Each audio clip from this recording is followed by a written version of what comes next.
Second slide, the agenda, meeting goals. We want to do the introductions for our Corps of Engineers team. We don't have DEC participants, unfortunately.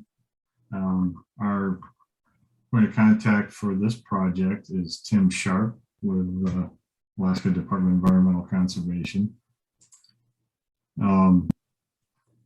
The purpose of the meeting, we'll talk about that. We'll go through some history. Forrest will give us a little bit of the cultural native history of the area. We'll do a brief on the Department of Defense history and how this became a FUDS project and what that means to be a FUDS project. We'll give the program overview for that, how that includes the CERCLA process. We'll talk about the remedial investigation, the findings, and how that led us to the proposed plan that's been put forth for public review. And I guess we won't have much in terms of questions and comments unless somebody joins us along the way. So I'll look at the next slide.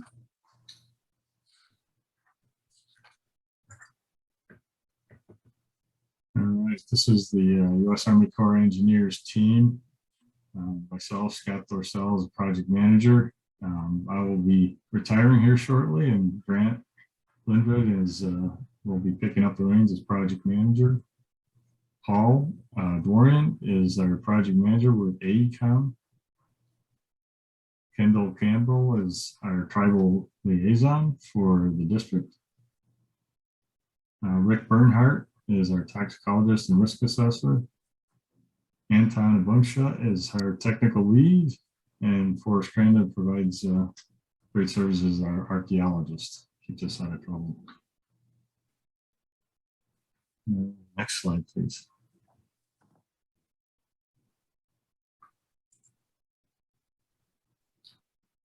So the purpose for the meeting is to present this proposed plan. We've got page 1 here that's available for public review. This is part of the CERCLA process. We're required to provide this opportunity to the public to review the work that the Corps has done and provide opportunity for questions and discussion. And answers and discussion typically offered by the USACE team, of course, but also the state, Department of Environmental Conservation, and other stakeholders. The opportunities and requirements of the CERCLA process, which we'll talk a little bit about later in the slides. The public comment period on this proposed plan is typically 45 days, and like we're extending to the 25th of February.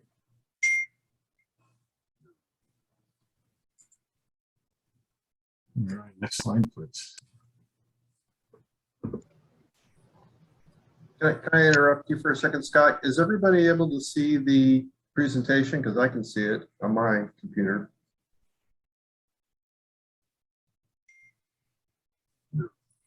I've got it. Okay, I just want to make sure.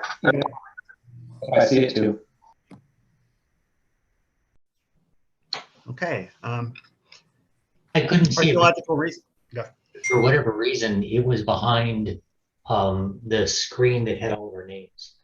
So I'm not sure how to put it on the second screen, but I've got it worked out. I'll just stay on it. Just want to make sure. All right, very good. Okay. Archaeological research in the Yukon-Kuskokwim Delta has shown the area to have been inhabited by humans for at least the last 10,000 years. It's probably longer than that, though. The area is believed to have been a major corridor through which people migrated south through Canada and eventually South America. The cultural traditions that have been identified in the record have allowed for the interpretation of subsistence practices and lifeways. We found that they've changed through time in response to evolving environmental conditions. The YK Delta was affected fairly late by the Russian presence in Alaska. Between the 17 and 1800s, lifestyles began to revolve around fixed community locations. A small trading post was established in Bethel in the 1870s, which marks the start of the community. However, river erosion resulted in movement of the community at least once before the 20th century.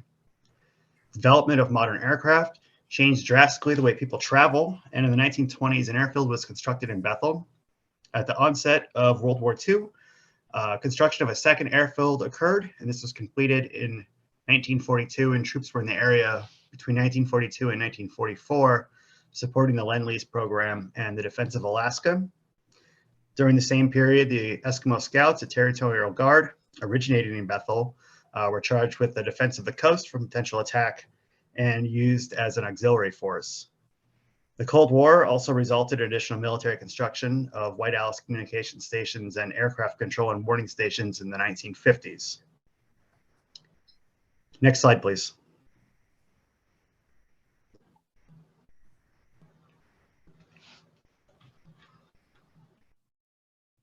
Yeah, very good. Thanks, Forrest. I appreciate that. So this is the area we're talking about. You see the village of Bethel there on the Kuskokwim River.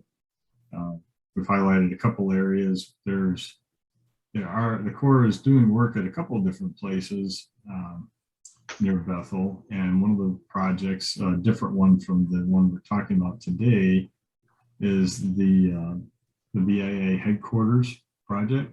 It's shown on the left side of this figure. The area that we're specifically talking about today is on the right side, and in particular, it's where the two red dots are, and the label that shows Bethel Airport. The whole area in the green there on this inside meander of the Kuskokwim is a FUDS property, and numerous projects have happened or occurred in this area. The project that we're specifically referring to today is this bottom part where the two red dots are. And that area is going to be referred to as Track B. In the proposed plan, there's a fair bit of discussion about this area, and there's different tracks. There's a Track A and a Track B. Next slide.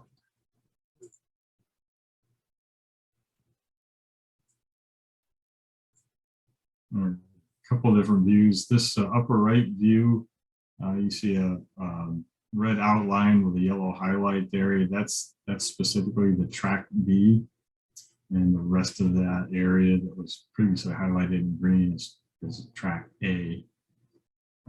A couple old photos for that for this area in 1943 and during 41-42. Shows where the Todd Army Airfield was, as it was called at that time. The actual aerial photos from 2016, as you can see. So during World War II, the Army established multiple remote airfields and staging and servicing aircraft during wartime activities. In 1940, the Army selected Bethel area to construct one of these airfields. The original airfield was 216,000 acres, called the Bethel Staging Field and Garrison, established by the Department of Interior in October of 1943. So it includes several tracts of land now, as we're referring to, as I mentioned, Track A and Track B. So this particular project that we're talking about today is exclusive to Track B.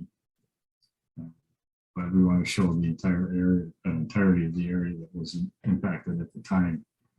So Track B was started construction in 1942 and continued for only about 15 months until September of 43, when the project was canceled.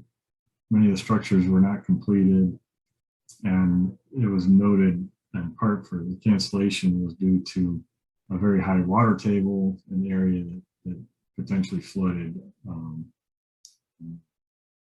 almost every year. The Air Domain Government Control and the Air Force released use of Track B finally in 1952 with unfavorable site conditions, and it was declared there was a 265-acre area. Track B was declared access and relinquished to land to the CAA on September 30th, 1955.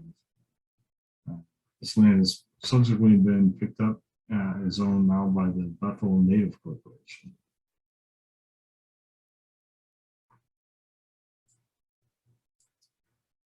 Paul, how am I doing? Anything to add there? Hey, you're on mute. Sorry. No, yeah, not much to add there.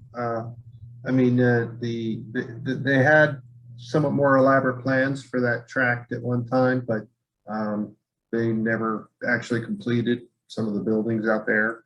And all that really remains is some old pilings and foundations. That's right, yes, thank you.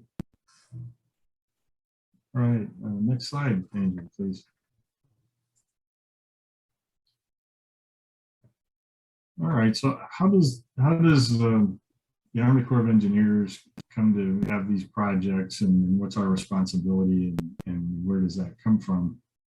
So the authority comes to the U.S. Army through the Defense Environmental Restoration Program, or DERP. So the Army has been directed to manage these types of programs.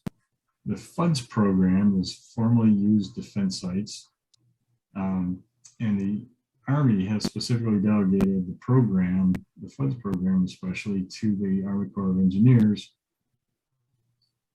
And the program is to be managed consistently with CERCLA, which is the Comprehensive Environmental Response Compensation and Liability Act, otherwise known by many as the Superfund program. And so this CERCLA and DERP defines how the Army Corps of Engineers can manage and close these projects. There's a number of different types of programs under this. We have the Installation Restoration Program, where we do HTRW and con-HTRW, and that's hazardous, toxic, radioactive waste, and containered HTRW. There's a military munitions response program, which deals with military munitions type of situations. There's building demolition and debris removal. There's been BDDR work done in Bethel over the years. There's a potential responsible party program as well. So next slide, please. All right, so what does it take to become a FUDS property? Well, this is a property formerly under the jurisdiction of the Department of Defense. It was owned or leased to or otherwise possessed by the United States. It was transferred from DoD control prior to October 17th, 1986. So it includes former Army, Navy, Marine, Air Force, other defense use properties that were occupied by the Department of Defense prior to, but then released prior to October 1986. In Alaska, the FUDS program has looked at or addressed over 500 different FUDS properties.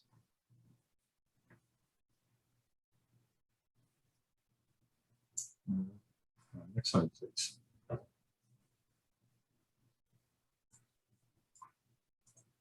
So this is just a pretty way to look at the CERCLA process that we follow for how we do work at FUDS properties. We're starting at the bottom left. We have site discovery. RI stands for remedial investigation, and risk assessment, feasibility study, and kind of come around to the PP stands for proposed plan. So that's what we're looking at today. You can see we labeled that as we're here. So along the way, the site discovery occurred back in the 1990s, for this Bethel Airport site. There was between 1997 and 1998 a removal action. So that's kind of that building demolition, debris removal, and some containerized HTRW work that was done at that time. And some of this was done over that entire area of track A and track B. Specifically the track B in 2014, there was a preliminary assessment. So that's within that remedial investigation stop on the road here. And additional investigation and a limited removal action was also conducted in 2017. So that addressed some of these old buildings that were in this track B area. There was auto repair shops, and there was a couple mechanics pits that were still there. So things like that were backfilled or removed. In 2020, there was some additional work done under the RI. There was an RI addendum report that was completed in 2020. And as a part of that report, there was risk assessment work done. So that kind of bridged this RI and the risk assessment way stops on this road along the circle path here. And I don't know if you had anything to add on, if you're familiar with that RI addendum, but we'll have time to talk about that too in the additional slides if you like. Coming out of the RI addendum, we found that we didn't have contaminants that posed a risk to the public health or environment. So in this case, there was not the need for a feasibility study. The feasibility study would address contaminants or actions that would be required due to things that were found.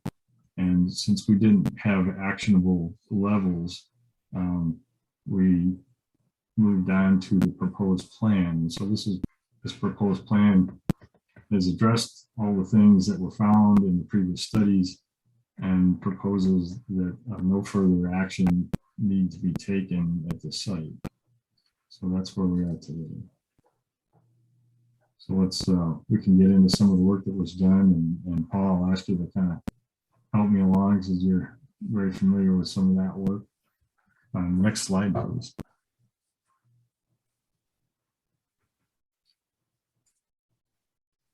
So these are just a couple pictures here of the work that was done back in the 2016, 2017 time frame.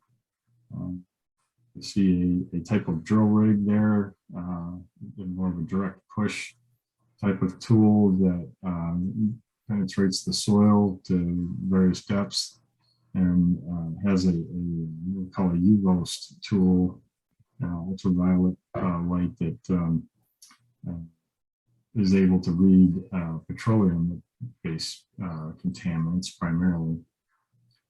So there was quite a few of these that were installed across the site. There was I think, up to 16 groundwater monitoring wells that were installed. These are wells that penetrate the ground. I don't recall what depths we went to, Paul, but it's, I think, in the neighborhood of 16 to 18 feet, maybe at the most. Yeah, groundwater was around 14 feet at the time that we were there. We intentionally went, and you can see there's snow on the ground.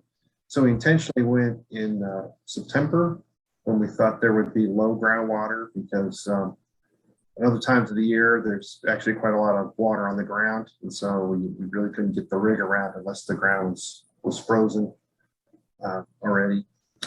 Also, the photos kind of show that the area's pretty much revegetated when it was cleared 60 or 70 years ago.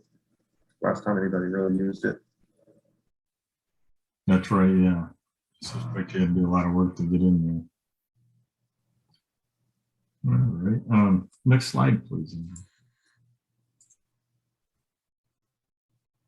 Okay, again, this is that you see in the upper right, the inset where we are in that overall big tract on that inside meander of the Kuskokwim. This is the red dot shows the location of track B, and then in the larger part of the figure, you see specific areas within track B that were looked at. And so there's the auto repair shop, the powerhouse, motor repair shop, and then additionally there was an above ground storage tank labeled AST, above ground storage tank in the upper left. So track B was inventoried in May and June 1995. That time, most of World War II Army buildings were gone, with only rotting pilings present. Concrete foundations were found from Corwin air houses and from 2 vehicle repair buildings. All of these things were very much overgrown with vegetation. Skeletal frames from 6 erect and 2 dismantled Quonset huts were found. The auto repair facility contained 2 mechanics pits I mentioned before in the concrete floor. These were 4.5 feet deep, 17 feet long by 2.5 feet wide. So pits contained about 1 foot of water when they were visited in June of '95. Water observed in the pits didn't show signs of contamination, any kind of sheen or anything like that. So the pits were backfilled with clean soil during the 1997-1998 removal action. At the power plant, there was a pair of 10 by 5 foot by 16 inch thick concrete engine mountings, foundations. West of the road, north of the 4 Corwin foundations, was a 5 foot concrete mass rigged antenna tower. So these were some of the things that helped define the area so many years after everything was overgrown and kind of loose things in the vegetation. Next slide, please.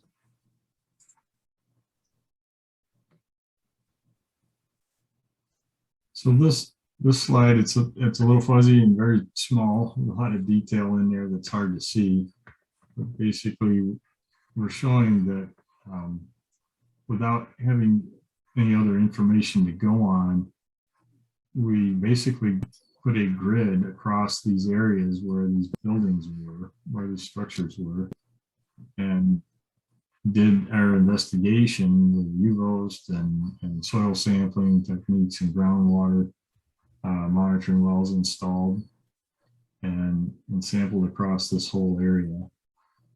There was roughly 7,700 different sampling analytical measurements taken throughout this area. So quite a bit of work was done to look for any signs of contamination.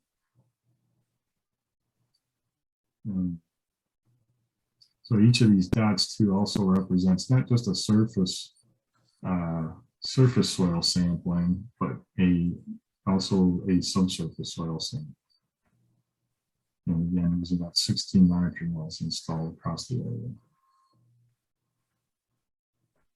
Anything else to add on that, Paul? No, I mean, we focused the investigation on where we thought it was cleared. We didn't go into the big trees or, some of the areas around it where it was pretty clear that it had never been used for any particular purpose. So, but, at the end of the day, this is our best guess of areas of activity based on the little bit of evidence we could find out there and just some old aerial photos. Very good. Yes, thank you. Next slide. These next couple slides, we'll kind of look at the results of all that sampling, the things that were observed.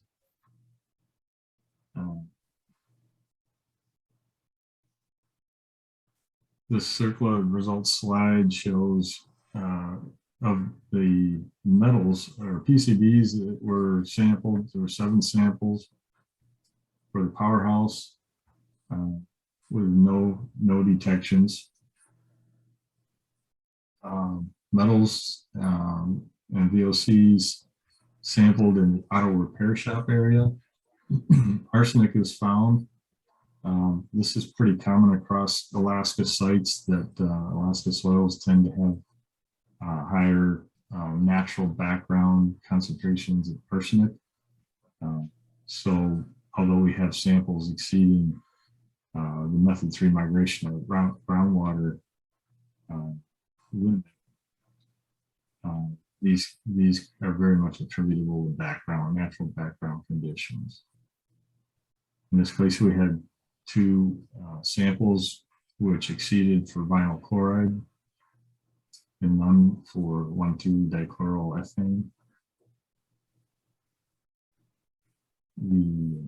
For the motor repair shop, arsenic shows again, and 2 samples for vinyl chloride here as well, and none of 1,2-dichloroethane.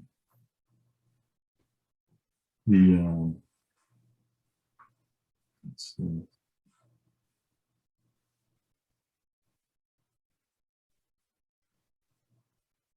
So none of these detections, so the vinyl chloride are the 2 things that we look closely at. Provided some risk evaluation of these numbers. And just from a numbers standpoint, none of the detections exceeded 1/10 of DEC's risk-based standards. Cumulative risk analysis did not indicate exceedances of state or federal standards in these ranges. The non-carcinogenic criterion did not exceed the hazard quotient of 1.0. These are kind of under the CERCLA definitions. So therefore, the court has come to the conclusion that the contamination does not pose an unacceptable risk to human health or the environment. Paul, anything else to add to that? We didn't detect anything in the groundwater. I think that's a pretty key finding here. It was we had 16 wells that we looked at. So yeah, we didn't find anything in the groundwater. Groundwater is thought to come up. I mean, it was at 14 feet when we sampled it, but it probably comes up pretty close to the surface for parts of the year. You know, as soon as we can tell, the site was only occupied for maybe 15 months.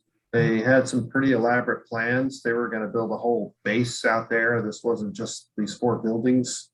These were the first 4 buildings that they constructed, but there were plans for barracks and a whole bunch of other stuff that just never got done. So it's not clear, you know, what these buildings were used for, if they were used. You know, we're kind of going off a best guess here. Yeah, talking about risk things is not one of the things I'm best at, but we have somebody here. Rick, can you chime in on this as well regarding these numbers? Sure. Yeah, this is Rick Bernhardt. As Scott mentioned, with the CERCLA process, we start in the very beginning of that site investigation process. And as we're starting to determine whether there's risk for a site or not, we use extremely conservative screening values. And that's when we don't know a lot about the site. We need to investigate, and we learn more and more about the site. And we're able to refine those screening values so they become more site specific. And so when we look at a method 3 migration and groundwater screening level, what it's saying is that we have an amount of data for this site, and we're able to characterize readily migrate through the soil. And in this case, as you see, it says migration to groundwater. That's somewhat true. Usually contaminants migrate vertically, but it can also be migration to surface water or to a seep. So really you think about this as a migration value. The important point here is none of these values, these method 3 migration to groundwater values, describe concentrations above which there would be a risk to human health or the environment. And so even though we're talking about a number of samples in the right column that exceed these migration of groundwater cleanup levels, it's important to note that with only one exception, there are no exceedances of any sort of risk-based value. And that one exceedance is for vinyl chloride. It's 2 parts per billion higher than the screening level for soil invertebrates. Now, to exceed a screening level does not mean there's risk. The screening level only indicates a concentration that's known to be safe. Then there's a gap in our knowledge, usually, between a concentration that's known to be safe and a concentration that could cause harm. So being 2 parts per billion above a screening level for soil invertebrates does not suggest that there's risk on site.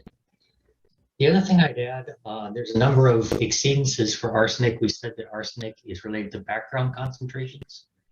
The USGS did a study in 1988, and they determined that background concentrations of arsenic throughout Alaska range from 2.31 parts per million to 1,796 parts per million.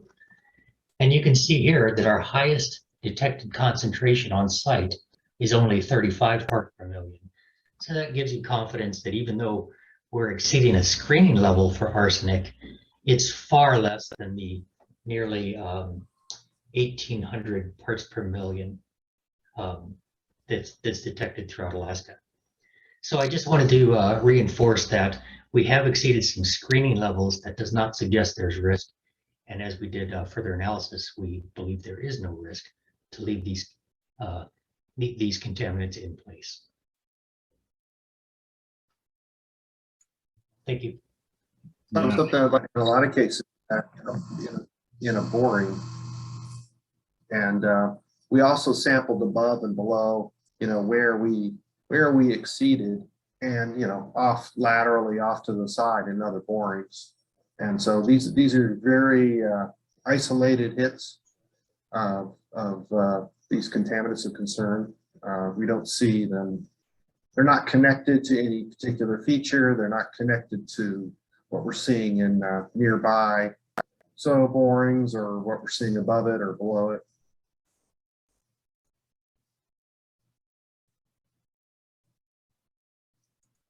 Yeah, very good. Thank you, guys. Yeah, that's another good point, that these detections were very discontinuous. They're very isolated spots. All right, how about the next slide? So under the FUDS program, when we look at these sites, we have to do it basically in 2 parts. There's the CERCLA results, which those are specific contaminants that regulated under CERCLA, and these POL, petroleum, oil, lubricants, petroleum-based things are regulated under the FUDS program more under DIRT. But these are the results here in this table from the numerous samples that were collected, surface, subsurface, for these 4 different sites: the powerhouse, the auto repair shop, motor repair shop, and the above ground storage tank at the staging area. And you can see here the analytes, the contaminants of potential concern. That's the COPCs. So we have diesel range organics, DRO, residual range organics is the RRO. There's xylenes, naphthalene, 1-methylnaphthalene and 2-methylnaphthalene. So these things were looked at each of these sites. Here's the second column is the number of samples that were collected and the maximum concentrations that were found. Under the 4th column there, method 3, the migration to groundwater cleanup levels.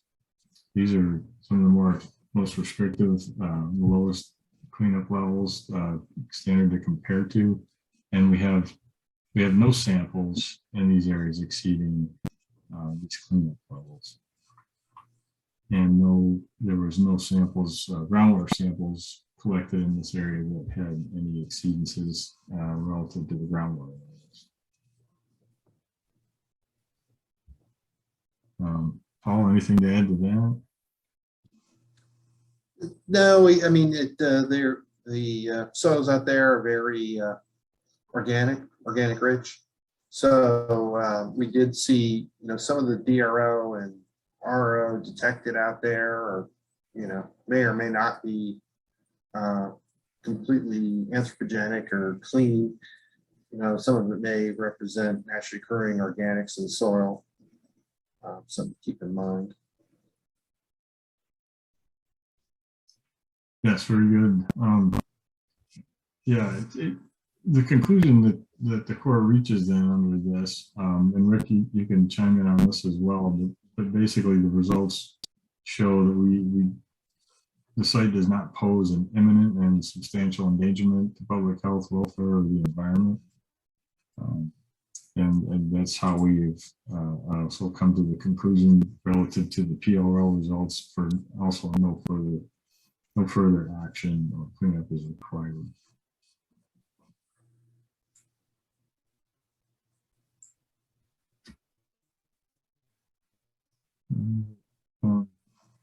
Next slide, please.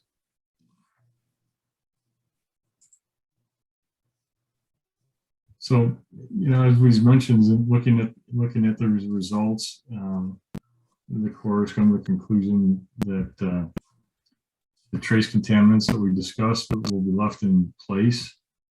In summary, there's no reduction in toxicity, mobility, or volume of contaminants. No short-term impacts to community, site workers, or environment is expected. No long-term impacts to the community, site workers, or the environment is expected. These results and these summaries support the Corps' proposed plan of no further action for the site.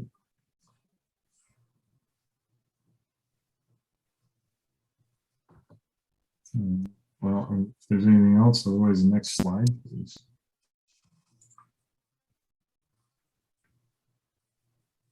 So with this, what are the next steps for this project? Should have had that little circular pathway in there again. The next step after a proposed plan on that path is a decision document. So the proposed plan is out for public comment right now. It's been out for a couple of weeks, but we typically have a 45-day comment period, which can be extended if necessary. The end of the comment period is anticipated to be right now at 25th of February, 2022. There'll be a responsiveness summary, so we will take any comments, questions that come in from the public, and include those in a responsiveness summary, which will become part of a decision document. And the decision document is basically a longer document like the proposed plan, but will provide more background and more specific information. And it will include a executive summary. That executive summary will be designed by the district commander, I believe. And it will include, as I mentioned, this responsive summary. So that's where the public input becomes valuable. It is possible that the decision document will find that if the public comment period provides substantial information, that the decision document could have come up with something slightly different than the proposed plan. But we anticipate that decision document probably in draft form by June of 2022.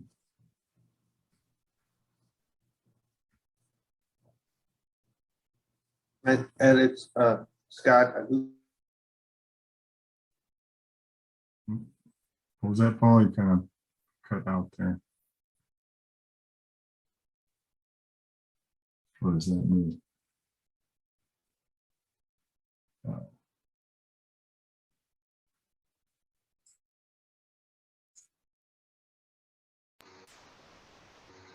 I got a freeze frame. Is anybody there? Yes, it looks like Paul's camera and audio are frozen. So just continue ahead. Yeah. Okay. If Angel, if you can hear me, please go to the next slide. Very good. Thank you. All right. So as this proposed plan is out there for review, we look forward to any comments, questions, concerns from the public, stakeholders, the native corporations. Here's the information where you can forward that information. The proposed plan also has a page with our contact information as well. And again, the public comment period is open till the 25th of February. So thank you for your time. Appreciate your attention. And if there's anything